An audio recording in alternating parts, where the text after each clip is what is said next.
Hello everyone, welcome to my channel English grammar tutorial.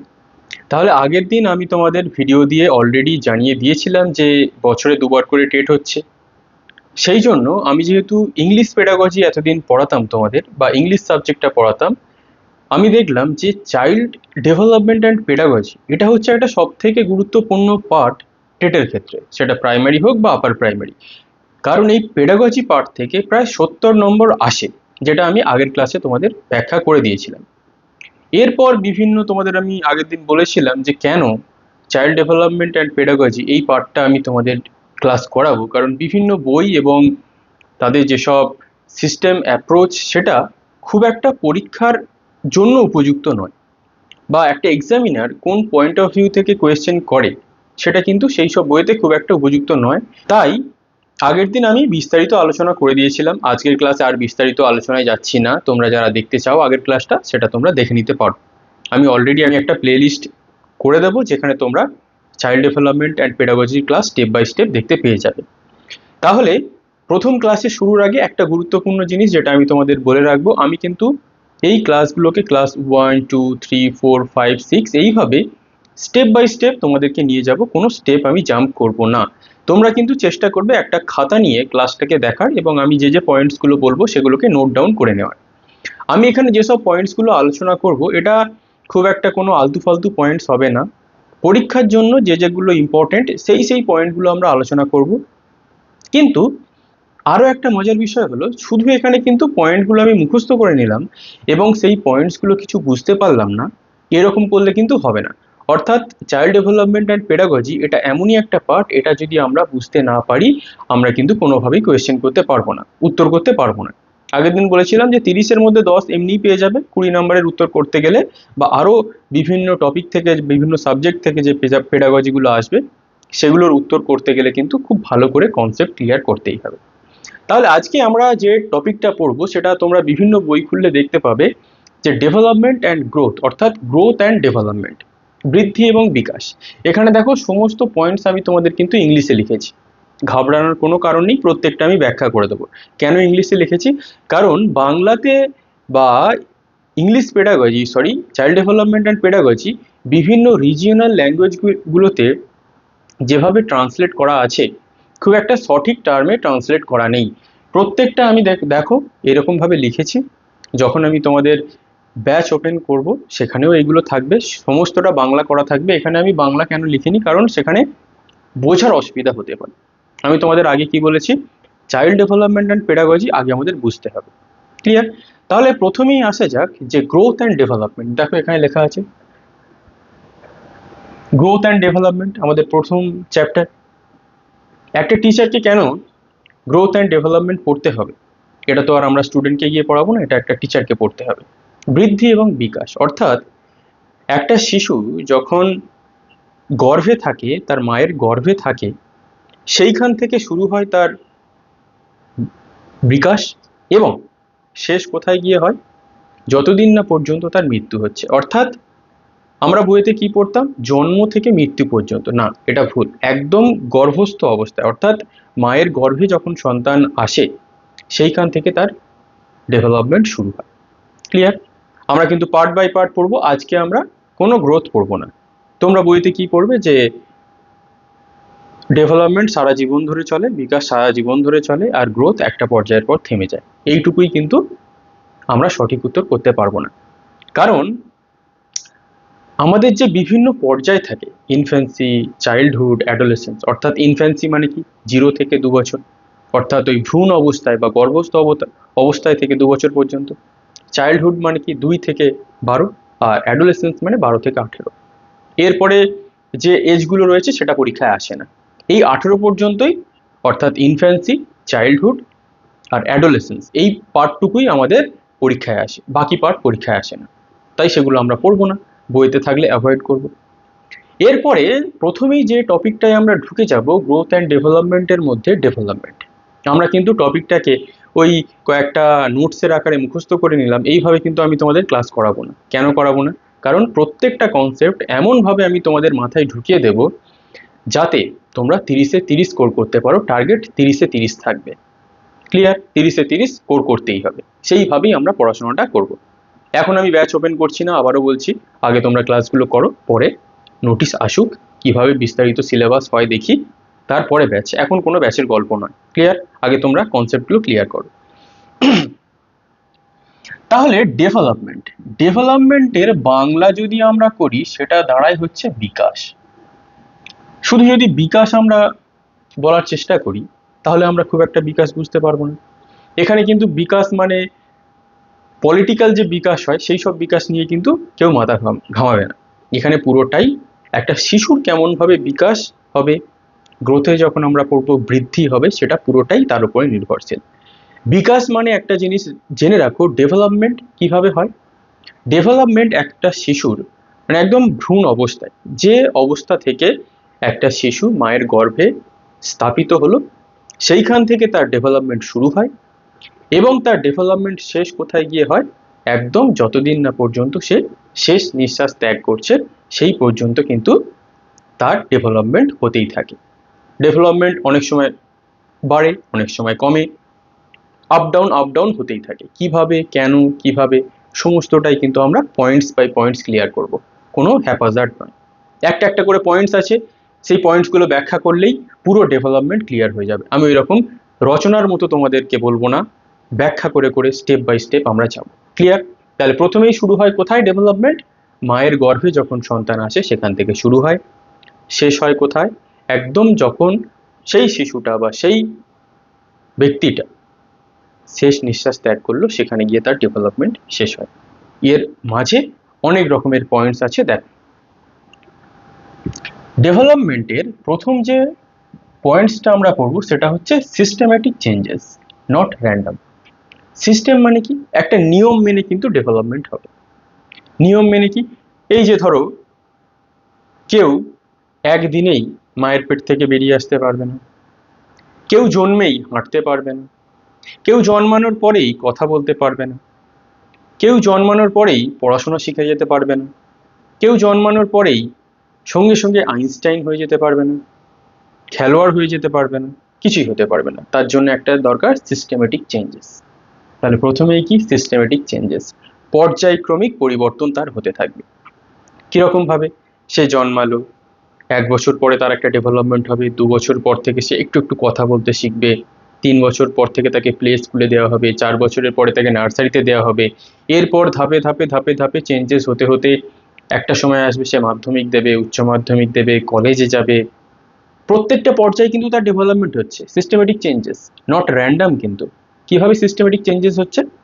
সে মাধ্যমিকে পরীক্ষায় ভালো ফল করলো, সে উচ্চ মাধ্যমিকে সায়েন্স নিয়ে পড়লো। কারোর আবার উচ্চ মাধ্যমিকের পর ডক্টর হওয়ার ইচ্ছা হলো, সে জেইই দিল বা নিট দিল। কারোর অনার্স পড়ার ইচ্ছা হচ্ছে, সে অনার্স দিল। তাহলে কিন্তু সিস্টেমে চলবে। সবার আবার কিন্তু ডেভেলপমেন্ট এক হবে এটাও কিন্তু কথা নয়। বিভিন্ন জনের ডেভেলপমেন্ট বিভিন্ন রকম ভাবে হতে পারে, কিন্তু সবকিছুরই একটা সিস্টেম থাকবে, নট র্যান্ডম।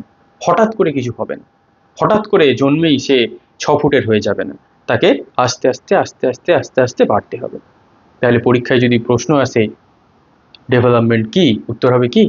ডেভেলপমেন্ট হচ্ছে সিস্টেমেটিক চেঞ্জেসের মাধ্যমে যায়, নট র্যান্ডম, হঠাৎ করে কিছু হয় না। আশা করছি সিস্টেম মানে বুঝতে পেরে গেছো, কেন ডেভেলপমেন্টকে সিস্টেমেটিক চেঞ্জেসে তারা এগোতে থাকে।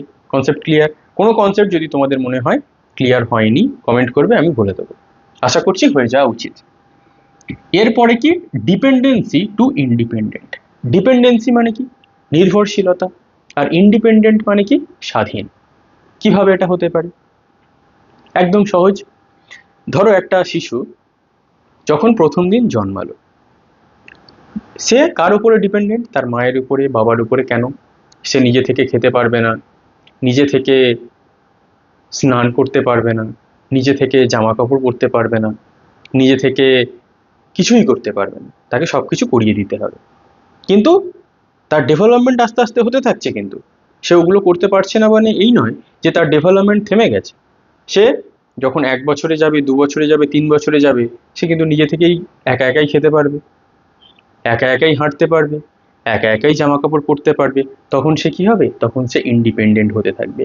তাহলে বিকাশ যে এক জায়গায় স্থির নয়, তার সব থেকে বড় উদাহরণ কি?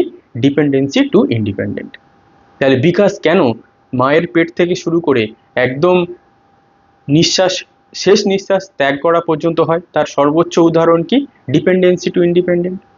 আবার এক সময় এই যে আমরা বুড়ো বয়সে চলে গেলাম, তখন আমরা আবার কিন্তু ডিপেন্ডেন্সি হয়ে যেতে পারি। ধরো আমাদের অনেক বয়স, কেউ বেঁচেছে 100 বছর হয়ে গেছে, তার হাত পা পড়ে গেছে, সে খেতে পারে না, তাকে জামা কাপড় পরিয়ে দিতে হবে, খাইয়ে দিতে হবে, তাকে গা মুছিয়ে দিতে হবে, সমস্তটাই সে আবার ডিপেন্ডেন্ট হয়ে যায়। তাহলে কি ডেভেলপমেন্ট কিন্তু আপ ডাউন হতে থাকে। তার সব থেকে বড় উদাহরণ বলে দিলাম। তাহলে আশা করছি কেন ডিপেন্ডেন্সি টু ইন্ডিপেন্ডেন্ট, আবার অনেক সময় সেটা আবার ডিপেন্ডেন্সিতেও চলে আসতে পারে, কিন্তু সেটা খুব কম ক্ষেত্রে ঘটে। ক্লিয়ার? কিছু কিছু ক্ষেত্রে। এরপরে কি? Predictable changes. প্রেডিক্ট করা মানে কি? যেটাকে আমরা আন্দাজ করতে পারি। চেঞ্জেস মানে কি? পরিবর্তন। কেন প্রেডিক্টেবল চেঞ্জেস? পরিবর্তনটাকে কেন আমরা আন্দাজ করতে পারবো? কিভাবে আন্দাজ করতে পারবো? কিভাবে? তোমরা মাথায় ভাবো, পেয়ে যাবে। কিভাবে? ধরো ওই যে আমি বললাম, একজনকে কেউ যদি ধরো হাঁটতে শুরু করে, হাঁটার আগে দেখবে বাচ্চারা কি করে? ক্রলিং করে, হামাগুড়ি দেয়, হামাগুড়ি দিয়ে কোনো রকমে ওঠার চেষ্টা করে। তখন আমরা কি ভাবতে পারি? যে এবার এই হামাগুড়ি দিচ্ছে, ক্রলিং করছে, মানে এইবারে হাঁটার চেষ্টাটা করছে, এইবারে হাঁটতে পেরে যাবে। আবার আমরা কি দেখি? অনেক সময় বাচ্চারা কি করে প্রেডিক্টেবল চেঞ্জেসে? তারা আমতা আমতা করে মা, বাবা এইরকম বলার চেষ্টা করে। যখনই আমরা এইরকম বাচ্চারা বলার চেষ্টা করে, আমরা কত খুশি হয়ে যাই, এই যে আমার ছেলে মা বলেছে, বাবা বলেছে, বা আমার মেয়ে এইরকম বলেছে। তার মানে কি? তার প্রথম ধাপ কিন্তু ডেভেলপমেন্টে শুরু হয়ে গেল। আমরা কি আন্দাজ করব? যে আস্তে আস্তে এবারে তার কথা বলাটা শুরু হবে। অনেকের ক্ষেত্রে আবার কথা বলাটা একটু দেরিতেও হতে পারে, সেটাও কোনো সমস্যা নেই। যারটা যেমন ভাবে হবে, কারোর বিকাশ তাড়াতাড়ি হবে, কারোর বিকাশ একটু স্লো হবে, এটা হতে পারে। কেউ পড়াশোনাটা খুব তাড়াতাড়ি একটু রপ্ত করতে পারে, কেউ পড়াশোনাটা একটু বেশি সময় ধরে রপ্ত করে। সেম জিনিস, কিন্তু ডেভেলপমেন্ট কি? আস্তে আস্তে আস্তে আস্তে আস্তে করে পর্যায়ক্রমিকভাবে হতে থাকে। ক্লিয়ার? এরপরে নেক্সট কি? নেক্সট হচ্ছে includes growth and decline both. একটু আগে আমি বলেছিলাম গ্রোথ মানে বৃদ্ধি, ডিক্লাইন মানে কি? অবনমন। অর্থাৎ ডেভেলপমেন্টটা হঠাৎ করে এই যে গ্রোথটা হচ্ছে, অনেক সময় ডিক্লাইনও হতে পারে। কিভাবে হতে পারে ডিক্লাইন? ধরো তোমরা অনেক সময় কিছু কিছু বাচ্চা দেখবে ছোটবেলাতে হঠাৎ করে এসে খুব পড়াশোনাতে ভালো ছিল, কিন্তু একটা পর্যায়ের পর দেখা গেল সে পড়াশোনাটা তার একটু খারাপ হতে থাকলো। তার অনেক রকম কারণ হতে পারে। হয়তো সে কোনো খারাপ সঙ্গে মিশে গেছে, সেটা হতে পারে। তার আর পড়াশোনা করতে ভালো লাগছে না, বাড়িতে বাবা মা ভাবছে যে কেন আমার ছেলেটা এত পড়াশোনা নষ্ট করছে, তার আগে তো রেজাল্ট ভালো হতো, এখন আর হচ্ছে না। আবার অনেক সময় কি হতে পারে, দেখবে অনেক সময় একটা ছেলে, সে খুব মানে প্রাণ চঞ্চল থাকতো, এনার্জেটিক থাকতো, কিন্তু এক সময় দেখা গেল সে খুব চুপচাপ বসে আছে।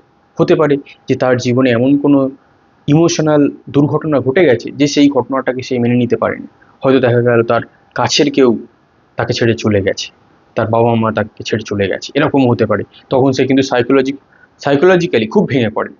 অর্থাৎ প্রাণচঞ্চল ছেলেটা হঠাৎ করে খুব চুপচাপ হয়ে যায়। দ্যাট ইজ কল্ড কি?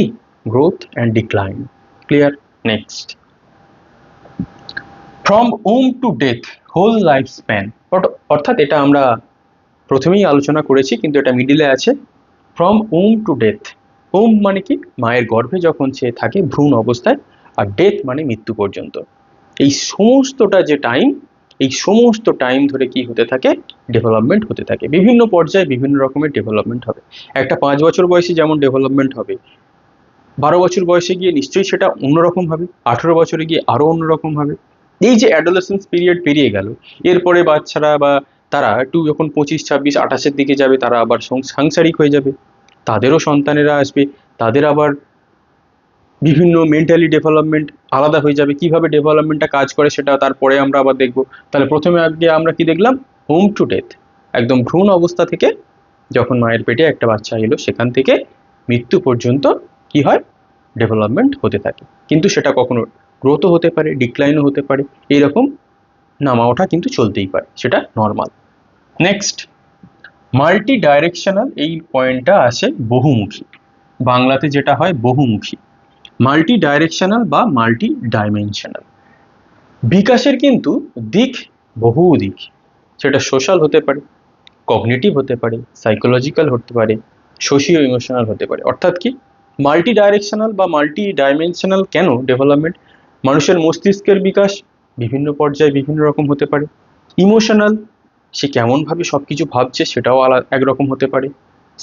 ফিজিক্যাল, অর্থাৎ সে একসময় রোগা ছিল, মোটা হচ্ছে, মোটা থেকে রোগা হচ্ছে, তার ফিজিক্স বা ফিজিক্যালিটি কীরকমভাবে চেঞ্জ হচ্ছে সেটাও হতে পারে। সোশিও ইমোশনাল বা সোশ্যাল কেমন হতে পারে, সে সমাজে কিভাবে মিশছে, সে সমাজে মিশতে পারছে কিনা, অন্যদের সাথে সে ঠিকঠাক কথোপকথন করতে পারছে কিনা। তাই ডেভেলপমেন্ট এটা পুরো পর্যায়ে একটা কিন্তু সাইকেল, সব কিছুই এই ডেভেলপমেন্টের পার্ট।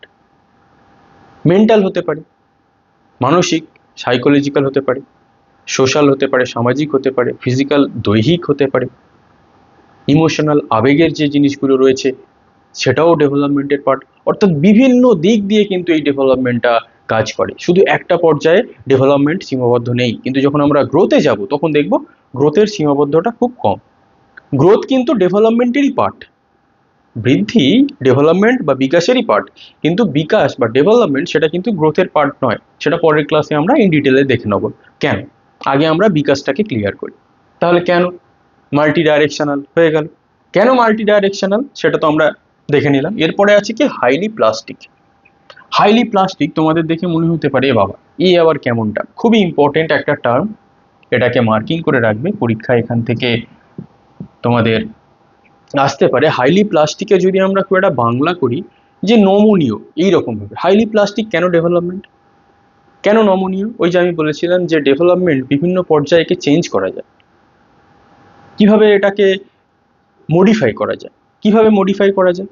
ধরো তুমি চাইল্ড ডেভেলপমেন্ট অ্যান্ড সাইকোলজি এই একটা বই কিনেছো, সেই বইটা তুমি পড়ছো পড়ছো পড়ছো, তোমার কিন্তু বোঝার খুবই আগ্রহ, তুমি কিন্তু এই নয় যে ফাঁকিবাজ স্টুডেন্ট, তুমি কিন্তু খুব ভালো করে পড়াশোনাটা করতে চাও, কিন্তু তাও দেখা যাচ্ছে তুমি খুব একটা পেরে উঠছো না। এই হাইলি প্লাস্টিক তখন কাজে আসবে কে? এই যে আমি তোমাকে ডেভেলপমেন্টটা এত ভালো করে বুঝিয়ে দিলাম, তাহলে তোমার কনসেপ্ট কি হলো, ক্লিয়ার হয়ে গেল। তার মানে এই নয় যে তুমি ডেভেলপমেন্টটা পড়ছিলে, তুমি একদমই বুঝতে পারছিলে না, পারছিলে কিন্তু তোমার সেই ব্যাপারটা আসছিল না, সহজ করার জিনিসটা আসছিল না, তাহলে হাইলি প্লাস্টিক। ক্লিয়ার? এরপরে আরো কি হতে পারে হাইলি প্লাস্টিক? আরো সহজ করা যাক, একটু কঠিন হয়ে গেছে, আরো সহজে আসে যাক। একটা বাচ্চা সে মোটামুটি সাইকেল চালানো শিখে গেছে, তাহলে তো আমরা ভেবে নেবো যে তার ডেভেলপমেন্ট হয়ে গেছে, শিখে গেছে মানে। কিন্তু তাও দেখা যাচ্ছে সে কি করছে, তার ব্যালেন্সটা ঠিক ডিসব্যালেন্স হয়ে যাচ্ছে, সে সাইকেলের প্যাডেলটা ঠিক মতো করতে চাইছে না, পারছে না। কিন্তু যে খুব ভালো সাইকেল চালানো জানে, সে তাকে একটু কারুকার্যগুলো শিখিয়ে দিল, এইভাবে করলে ওইভাবে, ওইভাবে করলে সেইভাবে, তা সে কি হাইলি প্লাস্টিক অলরেডি তার ডেভেলপমেন্ট হয়ে গেছিল, সাইকেল চালানো শিখে গেছিল, কিন্তু কিছু কিছু জিনিস তার পারছিল না, তাকে যখন আবার সেটাকে রেকটিফাই করে দেওয়া হলো, হাইলি প্লাস্টিক বলেছি, রেকটিফাই করে দেওয়া হলো, মডিফাই করে দেওয়া হলো, সে আবার খুব ভালোভাবে সাইকেল চালানো শিখে গেল। তো বাইক চালানোর ক্ষেত্রে একই, অনেক সময় আমরা গিয়ার ক্লাচ এগুলো খুব একটা কম্বিনেশনটা ঠিকঠাক করতে পারি না, কখন গিয়ার দিতে হবে, কখন ক্লাচ দিতে হবে, কখন কি ব্রেক ব্রেক করতে হবে, চাপতে হবে, তখন আমাদের কি কাজে আসে? Highly plasticity. তখন আমাদের কেউ, ওই যে আমরা অলরেডি বাইক চালানো শিখে গেছিলাম, আমাদেরকে সেটা মডিফাই করে দেবে, আমরা আরো ভালো করে শিখে যাব। কেউ আবার কি হয়েছে, খুব ভালো করে রিডিং পড়তে পারে না, ধরো আমি ধরে নিলাম কোনো ক্লাসে কেউ ভালো করে রিডিং পড়তে পারছে না, কিন্তু সে পড়তে পারে, তার ডেভেলপমেন্ট হয়ে গেছে পড়ার, কিন্তু খুব ভালো পারছে না, তাহলে আবার তাকে কি মডিফাই করতে হবে, যে এই করলে তুমি আরো ভালো পারবে, তোমাকে প্রত্যেকদিন প্র্যাকটিস করতে হবে, তোমাকে আরো বেশি মডিফাই করতে হবে। সেই জন্য ডেভেলপমেন্টকে বলা হয় হাইলি প্লাস্টিক, কারণ ডেভেলপমেন্টকে কি করা যায়, মডিফাই করা যায়। কিন্তু একদম প্রথম অবস্থায় আর ফিরিয়ে আনা যায় না কিন্তু। ধরো তুমি কথা বলতে শিখে গেছো, এবার তোমাকে কেউ বলে দিল তোমার কথা বলা ডেভেলপমেন্ট হয়ে গেছে, তুমি সারা জীবন বোবা হয়ে থাকো, এটা কি মানে গাজওয়ারিপনা, যেটাকে ডেভেলপমেন্টের ভাষায় বলা যায় না। অর্থাৎ কি, ডেভেলপমেন্ট একবার কোনো একটা জিনিসের হয়ে গেলে সেটাকে একদম ফার্স্ট স্টেজে ফিরিয়ে আনা যায় না। ধরো এই যে আমি এত বড় হয়ে গেছি, বা আমরা এত বড় হয়ে গেছি, আমরা কাউকে বললাম যে আমাকে একদম সেই ভ্রূণ অবস্থায়, মায়ের পেটে যখন আমি ছিলাম সেই অবস্থায় আমাকে ফিরিয়ে দাও, তাহলে কি করে ফেরাবে? কোনোদিনই ফেরানো যাবে না। ঠিক আছে, তাহলে ডেভেলপমেন্ট কি? মডিফাই করা যায়। ডেভেলপমেন্ট একবার হয়ে গেলে সেটাকে মডিফাই করে ঠিক করা যায়, কিন্তু তাকে একদম পূর্বের অবস্থায় ফিরিয়ে দেওয়া যায় না। ক্লিয়ার? নেক্সট, এরপরে যা বললাম সমস্তটা এই লাস্ট লাইনে ইনক্লুডেড। কিভাবে দেখো, ডিউরিং লাইফ টাইম, সমস্ত সময় ধরে বা সমস্ত জীবন ধরে ইন্ডিভিজুয়াল, একজন ব্যক্তি ডেভেলপস, কি ডেভেলপ হয় তার? একটা সারা জীবন ধরে ফিজিক্যালি সে ডেভেলপ হয়, মেন্টালি ডেভেলপড হয়, ইমোশনালি ডেভেলপ হয়, যেগুলোকে আমরা বইয়ের টার্মে দেখব বায়োলজিক্যাল, কগনিটিভ, সোশিও ইমোশনাল। তাহলে ফিজিক্যাল মানে কি? দৈহিকভাবে হয়। মেন্টালি মানে মানসিকভাবে হয়। ইমোশনালি আবেগের দিক দিয়ে হয়। আবেগ কিরকম? ধরো ছোটবেলায় তোমাকে কেউ যখন কোনো একটা কিছু খারাপ কথা বলতো, তুমি খুব আবেগপ্রবণ হয়ে পড়তে, কিন্তু তখন তোমার সেই ইমোশনাল ডেভেলপমেন্ট হতো না যে তোমাকে ওটা প্র্যাঙ্ক করা হচ্ছে। কিন্তু যখন তুমি বড় হয়ে যাবে, 20-25 বছর বয়স হয়ে যাবে, তখন তোমাকে প্র্যাঙ্ক করা হবে, তখন কিন্তু তুমি আর তাদের ফাঁদে পা দেবে না, তুমি বুঝে যাবে যে তোমাকে প্র্যাঙ্ক করা হচ্ছে। তাহলে এইরকম ভাবে আমাদের ইমোশনাল ডেভেলপমেন্টটা হতে থাকে, সাইকোলজিক্যাল ডেভেলপমেন্টও হতে থাকে, কগনিটিভ ডেভেলপমেন্টও হতে থাকে। এরপরে যখন আমরা পিঁয়াজে, কোলবার্গ, ভাইগস্কি পড়বো, সেখানে কিন্তু ওই যে ইনফ্যান্সি থেকে অ্যাডোলেসেন্স পর্যন্ত ইন ডিটেলে আমরা পড়বো, সেটা কিন্তু পরের বিষয়, এখন নয়। আমরা কিন্তু পিঁয়াজে, ভাইগস্কি আর মোরালেই, কোলবার্গ, এই তিনটে থিওরিকে এমনভাবে পড়তে হবে যাতে ওখান থেকে যাই প্রশ্ন আসুক আমরা পারি। কেন? কারণ ওই তিনটে থিওরি থেকেই অন্য পার্টে বিভিন্ন রকম যখন কোয়েশ্চেন করবে, আমরা অনায়াসে ওই তিনটে পার্ট, ওই তিনটে থিওরি জানলে অনায়াসে সলভ করতে পারবো। ক্লিয়ার? তাহলে এই ছিল ডেভেলপমেন্ট। ডেভেলপমেন্ট এর বাইরে কিচ্ছু নেই। এরপরে যেটা আমরা ম্যাচুরেশনে যাব, এরপরে আমরা লার্নিংয়ে যাব, গ্রোথে যাব, ডেভেলপমেন্টে যাব, সেটা কিন্তু সব এর পার্টের মধ্যেই থাকবে। অর্থাৎ ডেভেলপমেন্টটাকে আমাদের ভালো করে বুঝতেই হবে, গ্রোথ, ম্যাচুরেশন, লার্নিং, ওর মধ্যে যেসব পার্টগুলো রয়েছে সেগুলোকে বোঝার জন্য। তাহলে ডেভেলপমেন্ট মানে কি? ডেভেলপমেন্টের বাংলা মানে হচ্ছে বিকাশ। কেন আমাদের পড়তে হবে? কারণ আমরা টিচার হতে যাব। একটা শিশু সে ইনফ্যান্সি থেকে শুরু করে অ্যাডোলেসেন্স পর্যন্ত কিভাবে তার বৃদ্ধিটা হচ্ছে, অর্থাৎ আরও এটা আমরা আরও সহজ করতে গেলে, যেহেতু আমরা ডেভেলপমেন্টটাকে ইন জেনারেল পড়ছি, একদম মায়ের পেট থেকে শুরু করে মৃত্যু পর্যন্ত এইটাকেই আমরা ধরে নেব ডেভেলপমেন্ট। পুরোটা সময় ধরে যে ডেভেলপমেন্ট হচ্ছে, কিভাবে ওঠাপড়া হচ্ছে, কিভাবে সেটাকে মডিফাই করা যাচ্ছে, কিভাবে সেটাকে বিভিন্ন চেঞ্জেস করা যায়, কিভাবে সেটাকে আরও বেটার করা যায় প্র্যাকটিসের মাধ্যমে, সবটাই কিন্তু ডেভেলপমেন্ট, সবটাই ডেভেলপমেন্টের পার্ট। এবং সেখানে সাইকোলজিক্যাল, কগনিটিভ, ইমোশনাল, সব, সোশিও ইমোশনাল, সবটাই জড়িত ওই ডেভেলপমেন্টের পার্টের মধ্যে। তাহলে ডেভেলপমেন্ট কি? একটা ইন্ডিভিজুয়াল ব্যক্তির গর্ভস্থ অবস্থায়, অর্থাৎ সে যখন মায়ের পেটে এলো সেইখান থেকে শুরু করে তার মৃত্যু পর্যন্ত যা যা ঘটনা ঘটতে থাকবে, বিকাশ সব কিছুর সাথে প্রায় জড়িত থাকবে। একদম মায়ের পেট থেকে শুরু করে মৃত্যু পর্যন্ত প্রত্যেকটা মুহূর্ত তার কিছু না কিছু বিকাশ হতেই থাকে।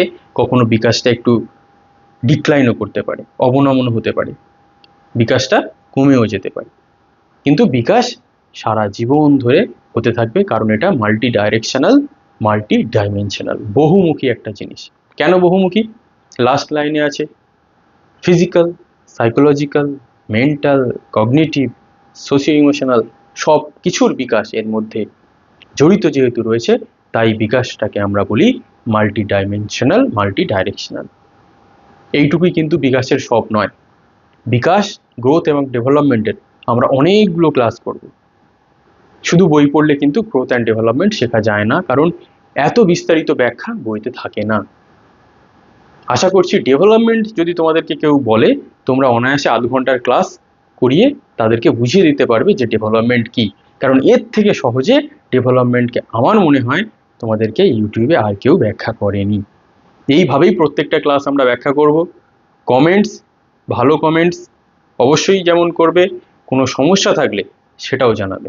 তাহলে যদি তোমাদের কোনো সমস্যা থাকে, তাহলে আমি নিজেকে আরও কি করব? ডেভেলপ করব। কারণ আমি কি বলেছি, ডেভেলপমেন্ট কি মডিফাই করা যায়। আমার যদি মনে হয় যে আমার এইভাবে বলাটা তোমরা বুঝতে পারছো না, তোমরা কমেন্ট করলে আমি নিজেকে মডিফাই করব। এই নয় তো ডেভেলপমেন্ট আমার থেমে গেছে, ডেভেলপমেন্ট তো আমার হতেই থাকবে। কারণ যদি কঠিন হয়ে যায় সেটাকে মডিফাই করে আমি আরও সহজ করার চেষ্টা করব। আর যদি তোমাদের মনে হয় একদম সহজেও তোমরা বুঝতে পেরেছো, কমেন্ট অবশ্যই করবে, কারণ কমেন্ট না করলে কিন্তু আমি নিজেকেও ডেভেলপমেন্ট করতে পারবো না, তোমাদেরকেও ডেভেলপমেন্ট করাতে সাহায্য করতে পারবো না। তাহলে আজ এই পর্যন্তই, পরের ক্লাসে খুব শীঘ্রই দেখা হবে। Thank you for watching.